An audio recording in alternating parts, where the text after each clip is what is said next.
नमस्कार हरि प्रेमियों, आपका हमारे YouTube चैनल में स्वागत है। सभी दर्शकों को जय श्री कृष्णा। हरि प्रेमियों, कैसे हैं आप? उम्मीद है आप सब अच्छे होंगे। आइए आज का प्रसंग शुरू करते हैं। आज का प्रसंग है श्री सत्यनारायण भगवान की व्रत कथा। हरि प्रेमियों, उससे पहले अगर आप हमारे चैनल पर नए हैं तो प्लीज चैनल को सब्सक्राइब जरूर कर लीजिए और बेल आइकॉन को जरूर दबा लीजिए ताकि आप तक हमारे सारे नोटिफिकेशन पहुंच सके। हरि प्रेमियों, आपका एक भी सब्सक्राइब हमारे लिए बेहद मायने रखता है। हरि प्रेमियों, आइए सुनते हैं भगवान श्री सत्यनारायण की व्रत कथा। एक समय की बात है, नैमिषारण्य तीर्थ में शौनकादि 88,000 ऋषियों ने श्री सूत जी से कहा, हे प्रभु, इस कलयुग में वेद विद्या रहित मनुष्यों को प्रभु भक्ति किस प्रकार मिलेगी और उन सब का उद्धार किस प्रकार होगा। हे मुनिश्रेष्ठ, ऐसा कोई तप बताइए जिससे थोड़े समय में पुण्य प्राप्त हो सके और मन वांछित फल मिले। ऐसी कथा सुनने की हमारी तीव्र इच्छा है। सर्वशास्त्र ज्ञाता श्री सूत जी महाराज बोले, हे वैष्णवों में पूज्य, आप सब ने प्राणियों के हित की बात पूछी है। अब मैं उस श्रेष्ठ व्रत को आप सब लोगों से बताऊंगा जिस व्रत को करने से भगवान नारायण जी प्रसन्न होते हैं। नारद जी ने लक्ष्मी नारायण भगवान से पूछा था और लक्ष्मीपति ने मुनि श्रेष्ठ नारद जी से कहा था। सो ध्यान से सुनिए। एक बार की बात है, नारद जी दूसरों के हित की इच्छा से अनेक लोकों में घूमते हुए धरती लोक में आ गए। इस मृत्यु लोक पर आने के बाद बहुत से योनियों में जन्मे हुए प्राय सभी मनुष्यों को अपने कर्मों के अनुसार अनेक दुखों से दुखी देखकर सोचा, किस यत्न करने से इन प्राणियों के दुखों का नाश हो सकेगा। ऐसा मन में विचार कर नारद जी विष्णु लोक को चले गए और वहां श्वेत वर्ण और 4 भुजाओं वाले देवों के ईश्वर नारायण को देखकर, जिनके हाथों में शंख चक्र और गदा पद्य थे, गले में वरमाला पहने हुए थे, स्तुति करने लगे। हे भगवान, आप अत्यंत शक्ति से संपन्न हैं। मन और वाणी भी आपको नहीं पा सकती। आपका आदि मध्य और अंत भी नहीं है। आप निर्गुण स्वरूप सृष्टि के भूत व भक्तों के दुखों को दूर करने वाले हो। आपको मेरा नमस्कार है। नारद जी से इस प्रकार स्तुति सुनकर भगवान श्री विष्णु बोले, हे मुनिश्रेष्ठ, आपके मन में क्या है? आप किस काम के लिए आए हैं? आप निसंकोच बताए। तब नारद मुनि बोले, मृत्यु लोक में सब मनुष्य जो अनेक योनियों में पैदा हुए हैं, अपने अपने कर्मों के कारण अनेक प्रकार के दुखों से बहुत दुखी हो रहे हैं। हे नाथ, यदि आप मुझ पर दया करते हैं, दया रखते हैं, तो बताइए उन मनुष्यों के सब दुख थोड़े से प्रयत्न से कैसे दूर हो सकते हैं। भगवान श्री विष्णु जी बोले, हे नारद, मनुष्यों की भलाई के लिए तुमने बहुत ही अच्छी बात पूछी है। जिस काम के करने से मनुष्य मोह से छूट जाता है, मैं तुमसे कहता हूँ, बहुत ही पुण्य देने वाला स्वर्ग और मृत्यु लोक दोनों में दुर्लभ और एक अति उत्तम व्रत है। आज मैं प्रेम के वशीभूत होकर तुमसे कहता हूँ, श्री सत्यनारायण भगवान की यह व्रत कथा अच्छी तरह विधि पूर्वक करने से मनुष्य धरती पर आयु पर्यंत सुख भोग कर और मरने के बाद मोक्ष को प्राप्त होता है। श्री भगवान जी के वचन सुनकर नारद मुनि बोले, हे भगवान, उस व्रत का फल क्या है और क्या उसका विधान है और किसने यह व्रत किया है और किस दिन यह व्रत करना चाहिए, आप मुझे सब विस्तार से बतला दीजिए। यह सुनकर भगवान विष्णु बोले, हे नारद, दुख और शोक आदि को दूर करने वाला, धन और धान्य को बढ़ाने वाला, संतान और सौभाग्य को देने वाला, यह व्रत सब स्थानों पर विजय देने वाला है। भक्ति और श्रद्धा के साथ किसी भी दिन मनुष्य श्री सत्यनारायण भगवान की प्रातःकाल के समय ब्राह्मण और बंधुओं के साथ धर्मपरायण होकर पूजा करे। भक्ति भाव से धूप दीप नैवेद्य केले का फल शहद दूध और गेहूं का आटा सवाया ले और गेहूं के अभाव में साठी का चूर्ण भी ले सकते हैं और सब पदार्थों को भगवान के अर्पण कर देना चाहिए और बंधुओं सहित ब्राह्मणों को भोजन करवाकर उसके बाद स्वयं भोजन करना चाहिए। रात में नृत्य गीत आदि का आयोजन कर भगवान सत्यनारायण भगवान का स्मरण करते हुए समय बिताना चाहिए। इस तरह व्रत करके मनुष्यों की इच्छा निश्चय ही पूरी होती है। विशेष रूप से कलिकाल में भूमि पर यही एक मोक्ष का सरल उपाय है। सूत जी बोले, हे ऋषियों, जिसने पहले समय में इस व्रत को किया है उसका इतिहास मैं तुमको सुनाता हूँ, ध्यान से सुनिए। सुंदर काशीपुरी नगरी में एक अत्यंत निर्धन ब्राह्मण रहता था। वह भूख और प्यास से बड़ा बेचैन हुआ नित्य पृथ्वी पर घूमता रहता था। ब्राह्मणों से प्रेम करने वाले भगवान ने ब्राह्मण को बहुत दुखी देखकर बूढ़े ब्राह्मण का रूप धरकर उसके पास जाकर आदर के साथ पूछा, हे विप्र, तुम नित्य दुखी हुए इस धरती पर क्यों घूमते हो? हे ब्राह्मण, यह सब मुझसे कहो, मैं सुनना चाहता हूँ।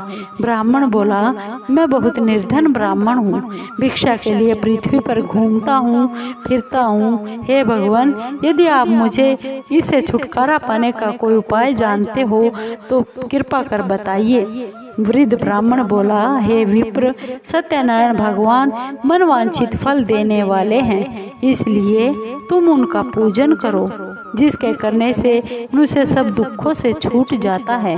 ब्राह्मण को व्रत का सारा विधान बतलाकर बूढ़े ब्राह्मण का रूप धारण करने वाले भगवान सत्यनारायण अंतर्ध्यान हो गए। जिस व्रत को वृद्ध ब्राह्मण ने बतलाया है मैं उसको जरूर करूँगा। यह अपने मन में निश्चय करके उस रात उसे नींद भी नहीं आई। सवेरे उठ सत्यनारायण भगवान के व्रत का निश्चय कर भिक्षा के लिए चला गया। उस दिन उसको भिक्षा में बहुत धन मिला, जिसे बंधु बांधवों के साथ उसने भगवान सत्यनारायण का व्रत किया। इसके करने से वह ब्राह्मण सब दुखों से छूटकर अनेक प्रकार की संपत्तियों से युक्त हो गया। उस समय से वह ब्राह्मण हर मास व्रत करने लगा। इस तरह सत्यनारायण भगवान के व्रत जो भी मनुष्य करेगा वह मनुष्य सब दुखों से छूट जाएगा। इस तरह नारद जी से सत्यनारायण भगवान का कहा हुआ यह व्रत मैं तुमसे कहता हूँ। हे विप्रो, मैं अब क्या कहूँ? ऋषि बोले, हे मुनीश्वर, संसार में इस ब्राह्मण से सुनकर किस किस ने इस व्रत को किया है वह सब सुनना चाहते हैं। इसके लिए हमारे मन में बहुत जिज्ञासा है। सूत जी बोले, हे मुनियों, जिसने इस व्रत को किया है वह सब सुनो। एक समय की बात है, वह ब्राह्मण धन और ऐश्वर्य के अनुसार बंधु बांधवों के साथ व्रत करने को तैयार हुआ। उसी समय एक लकड़ी बेचने वाला बूढ़ा आदमी आ गया और बाहर लकड़ियों को रखकर ब्राह्मण के मकान में गया। प्यास से दुखी लकड़हारा उनको व्रत करके देख ब्राह्मण को नमस्कार कर कहने लगा, ब्राह्मण देव, आप ये सब क्या कर रहे हैं? इसके करने से क्या फल मिलता है? कृपा करके मुझको भी बताइए। ब्राह्मण ने कहा, सभी मनोकामनाओं को पूर्ण करने वाला यह सत्यनारायण भगवान का व्रत है। इसकी ही कृपा से मेरे घर में धन धान्य आदि की वृद्धि हुई है। ब्राह्मण से इस व्रत के बारे में जानकर लकड़हारा बहुत खुश हुआ और चरणामृत लेकर प्रसाद खाने के बाद अपने घर को चला गया। अगले दिन लकड़हारे ने अपने मन में इस प्रकार का संकल्प कर लिया कि आज ग्राम में जो लकड़ी बेचने से जो पैसा मिलेगा उसी से सत्यनारायण भगवान का उत्तम व्रत करूंगा। यह मन में विचार कर वह बूढ़ा आदमी लकड़ियां अपने सिर पर रखकर जिस नगर में धनवान लोग रहते थे ऐसे सुंदर नगर में चला गया। उस दिन वहाँ पर उसे उन लकड़ियों का दाम पहले से चौगुना मिला।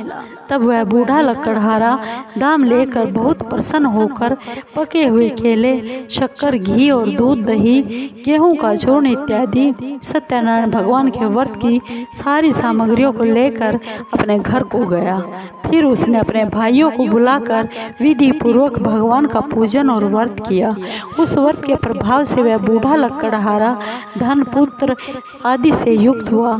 संसार के समस्त सुख भोग कर बैकुंठ को चला गया। सूत जी बोले, हे श्रेष्ठ मुनियों, आगे की कथा मैं आपसे कहता हूँ, सुनिए। पहले समय में उल्का मुख नाम का एक बुद्धिमान राजा रहता था। वह सत्य वक्ता और जितेंद्रिय था।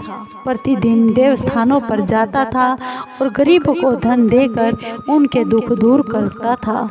उसकी पत्नी कमल के समान मुख वाली और सती साध्वी स्त्री थी।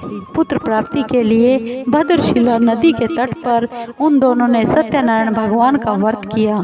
उस समय में वहाँ एक साधु नामक वैश्य आया।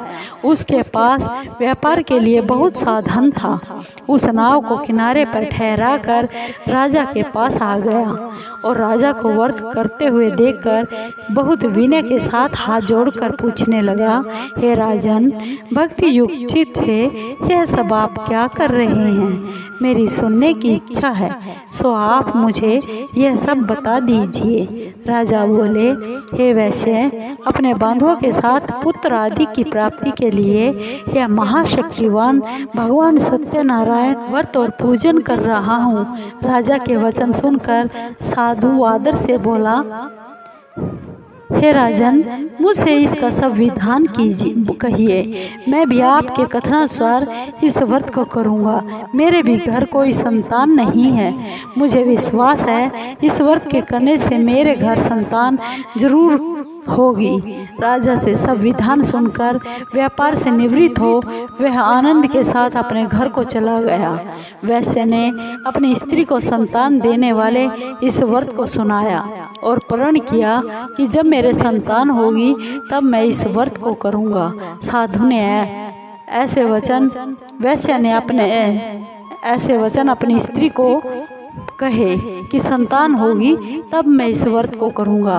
वैश्य ने ऐसे वचन अपनी स्त्री लीलावती से कहे।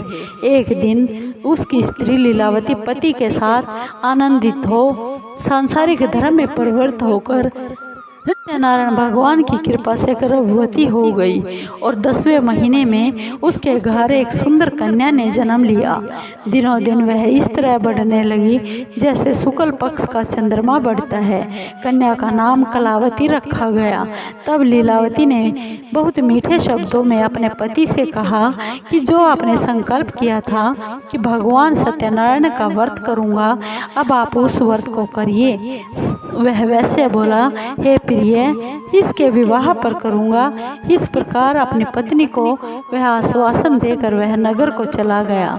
कलावती पितृगृह में वृद्धि को प्राप्त हो गई और वैश्य ने जब नगर में सखियों के साथ अपनी पुत्री को देखा तो तुरंत दूत बुलाकर कहा कि पुत्री के लिए कोई सुयोग्य वर देख कर लाओ।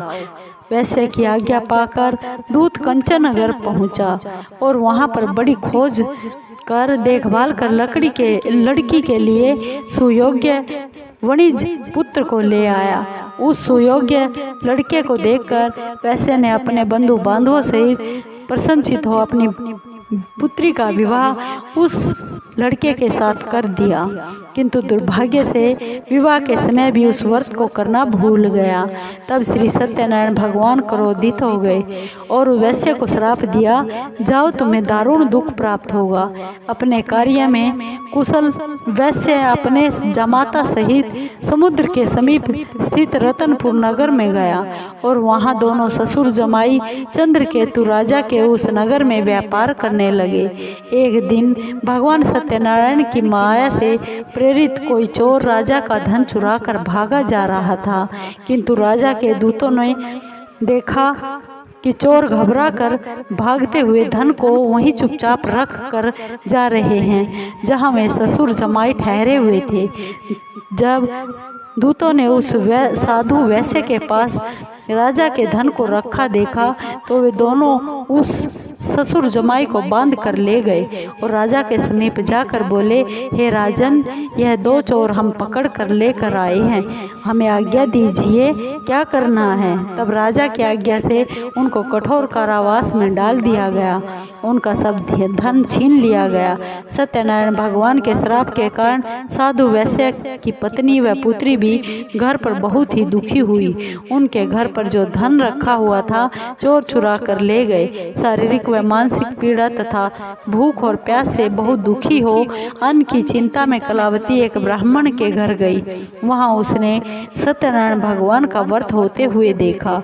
फिर कथा सुनी और प्रसाद ग्रहण कर रात को घर में आई। माता ने कलावती से पूछा, हे बेटी, अब तक कहाँ रही, वे तेरे मन में क्या है। कलावती बोली, हे माँ, मैंने एक ब्राह्मण के घर में सत्यनारायण भगवान का व्रत होते देखा है। कन्या के वचन सुनकर लीलावती भगवान के पूजन की तैयारी करने लगी। लीलावती ने परिवार और बंधुओं सहित श्री सत्यनारायण भगवान का पूजन किया और वर मांगा कि मेरे पति और दामाद शीघ्र घर पर आ जाए। साथ ही प्रार्थना की, हम सब का अपराध क्षमा कीजिए भगवान। भगवान सत्यनारायण इस व्रत से संतुष्ट हो गए और राजा चंद्रकेतु को स्वप्न में दर्शन देकर बोले, हे राजन, तुमने जो दोनों वैश्यों को बंदी बना रखा है वे सब निर्दोष है, उन्हें प्रातः ही छोड़ दो। उनका सब धन जो तुमने ग्रहण किया है वह वापस कर दो, नहीं तो मैं तेरा धन, राजा पुत्र आदि सब नष्ट कर दूंगा। राजा ने ऐसे वचन सुने। राजा से ऐसे वचन कहकर भगवान अंतर ध्यान हो गए। प्रातःकाल राजा चंद्रकेतु ने सभा में अपने स्वप्न को सुना दिया। फिर दोनों वणिक पुत्रों को कैद से रिहा कर सभा में बुला लिया। दोनों ने आते ही राजा को नमस्कार किया। राजा मीठे वचनों से बोला, हे महानुभाव, तुम्हें भावी वर्ष ऐसा कठिन दुख प्राप्त हुआ है, अब तुम्हें कोई भय नहीं है। ऐसा कहकर राजा उनको नए नए वस्त्र व आभूषण देकर उनका आदर सत्कार किया और जितना धन लिया था दुगना धन देकर उन्हें आदर सहित विदा कर दिया। दोनों वैसे अपने घर को चले गए। सूत जी बोले, वैसे ने मंगलाचार करके यात्रा आरंभ कर दी और अपने नगर को चल पड़ा। उनके थोड़ी ही दूर निकलने पर दंडी स्वामी वेश धार कर भगवान सत्यनारायण ने उनसे पूछा, हे साधु वैसे, तेरी नाव में क्या है। अभिमानी वह वणिक हंसता हुआ बोला, हे दंडी, आप क्यों पूछते हैं, क्या धन लेने की इच्छा है। मेरी नाव में तो बेल और पत्ते भरे हुए हैं। वैश्य का कठोर वचन सुनकर भगवान ने कहा, तुम्हारा वचन सत्य हो। दंडी स्वामी ऐसा कहकर वहां से दूर चले गए और कुछ दूर जाकर समुद्र के किनारे पर बैठ गए। दंडी के जाने के बाद वैश्य ने नित्य क्रिया करके नाव को उठी हुई देखी और अचंभा किया और देखा नाव में तो बेल पत्ते भरे हुए हैं और मूर्छित होकर जमीन पर गिर पड़ा। फिर मूर्छा खुलने पर अत्यंत शोक प्रकट करने लगा। तब उसका दामाद बोला कि आप शोक ना करें, यह दंडी स्वामी का श्राप है, अतः आप उनकी शरण में चले और तभी हमारी मनोकामना पूर्ण होगी। दामाद के वचन सुनकर वैश्य दंडी स्वामी के पास जा पहुंचा और अत्यंत भक्ति भाव से नमस्कार करके बोला, हे भगवान, आपकी माया से मोहित ब्रह्मा आदि भी आपके रूप को नहीं जानते, तब मैं अज्ञानी कैसे जान सकता हूँ। आप प्रसन्न होइए, मैं अपनी सामर्थ्य के अनुसार आपकी पूजा करूँगा। मेरी रक्षा कीजिए और पहले के समान नौका में धन भर दीजिए। उसके भक्ति युक्त वचन सुनकर भगवान प्रसन्न हो गए। उसकी इच्छा अनुसार वर देकर अंतर ध्यान हो गए। तब उन्होंने नाव पर आकर देखा, नाव धन से परिपूर्ण है। फिर वह भगवान सत्यनारायण का पूजन कर साथियों सहित अपने नगर को चल पड़ा। जब अपने नगर के निकट पहुंच गया तब दूत को घर भेजा। दूत ने साधु के घर जा उसकी स्त्री को नमस्कार कर कहा कि साधु वैसे अपने दामाद सहित सहित इस नगर के समीप आ गए हैं। ऐसा वचन सुनकर साधु की स्त्री ने बड़े हर्ष के साथ भगवान सत्यनारायण का पूजन कर अपनी बेटी से कहा, मैं अपने पति के दर्शन को जाती हूँ, तू अपना कार्य पूर्ण करके शीघ्र आ जाना। परंतु कलावती माँ के वचनों को अनसुना कर प्रसाद छोड़कर पति के पास चली गई। प्रसाद की अवज्ञा के कारण भगवान सत्यनारायण रुष्ट हो गए। उसके पति को नाव सहित पानी में डुबो दिया। कलावती अपने पति को ना देखकर रोती हुई जमीन पर गिर पड़ी। इस तरह नौका को डूबा हुआ तथा कन्या को रोता हुआ देख साधु वैश्य बहुत दुखी हुआ। बोला, हे प्रभु, मुझसे या मेरे परिवार से जो भूल हुई है उसे क्षमा कीजिए। उसके दीन वचन सुनकर सत्यनारायण भगवान प्रसन्न हो गए और आकाशवाणी हुई, हे साधु वैश्य, तेरी कन्या मेरे प्रसाद को छोड़कर आई है, इसलिए इसका पति अदृश्य हुआ है। यदि वह घर जाकर प्रसाद खाकर वापस लौटे तो इसे इसका पति अवश्य मिलेगा। ऐसी आकाशवाणी सुनकर कलावती घर गई और घर पहुंचकर प्रसाद खाया, फिर आकर पति के दर्शन किए। तत्पश्चात साधु ने बंधु बांधवों सहित सत्यदेव भगवान का विधि पूर्वक पूजन किया। उस दिन से वह प्रत्येक पूर्णिमा को भगवान सत्यनारायण की पूजा करने लगा। फिर इस लोक का सुख भोग कर अंत में स्वर्ग लोक को गया। श्री सूत जी बोले, हे ऋषियों, मैं एक कथा और सुनाता हूँ, सुनिए। प्रजा पालन में लीन तुंगध्वज नाम का एक राजा था। उसने भी भगवान का प्रसाद त्याग कर बहुत दुख पाया था। एक समय वन में जाकर वन्य पशुओं को मारकर बड़ के पेड़ के नीचे आया। वहाँ उसने ग्वालों को भक्ति भाव से बांधवों सहित भगवान सत्यनारायण का पूजन करते हुए देखा, परंतु राजा अभिमानवश देखकर भी वहाँ नहीं गया और ना ही नमस्कार किया। जब ग्वालों ने भगवान का प्रसाद उसके सामने रखा तो वह प्रसाद को त्याग कर अपनी सुंदर नगरी को चला गया। वहाँ उसने अपने सब कुछ नष्ट पाया। तब वह जान गया यह सब भगवान ने ही किया है। तब वह उसी स्थान पर ग्वालों के समीप जा पहुँचा और विधि पूर्वक पूजन करके प्रसाद खाया तो भगवान सत्यनारायण की कृपा से जैसा पहले था वैसे ही हो गया। फिर दीर्घ काल तक सुख भोग कर मरने तक स्वर्ग लोक को गया। जो मनुष्य इस परम दुर्लभ व्रत को करेगा, भगवान की कृपा से उसे धन धान्य की प्राप्ति होगी, निर्धन धनी होगा और बंधी बंधन से मुक्त होकर निर्भय हो जाता है। संतानहीनों को संतान मिलती है और सब मनोरथ पूर्ण होकर अंत में बैकुंठ धाम को जाता है। जिन्होंने पहले इस व्रत को किया, अब उनके अगले जन्म की कथा कहता हूँ। वृद्ध सतानंद ब्राह्मण ने सुदामा का जन्म लेकर मोक्ष को पाया। उल्का मुख नाम का राजा दशरथ होकर बैकुंठ को प्राप्त हो गया। साधु नाम के वैश्य ने मोरध्वज बनकर अपने पुत्र को आरे से चीरकर मोक्ष को प्राप्त किया। महाराज तुंगध्वज स्वयं भू मनु हुए। उन्होंने बहुत से लोगों को भगवान की भक्ति में लीन कर स्वयं मोक्ष प्राप्ति की। लकड़हारा भील अगले जन्म में गुहु नामक निषाद राज हुआ, जिसने राम के चरणों की सेवा का कर मोक्ष को प्राप्त किया। हरि प्रेमियों, आपको ये भगवान श्री सत्यनारायण जी की कथा कैसी लगी? अगर आपको अच्छी लगी हो तो प्लीज़ चैनल को सब्सक्राइब कीजिए, लाइक कीजिए, शेयर कीजिए और कमेंट जरूर कीजिए। हरि प्रेमियों, जय श्री कृष्णा। धन्यवाद।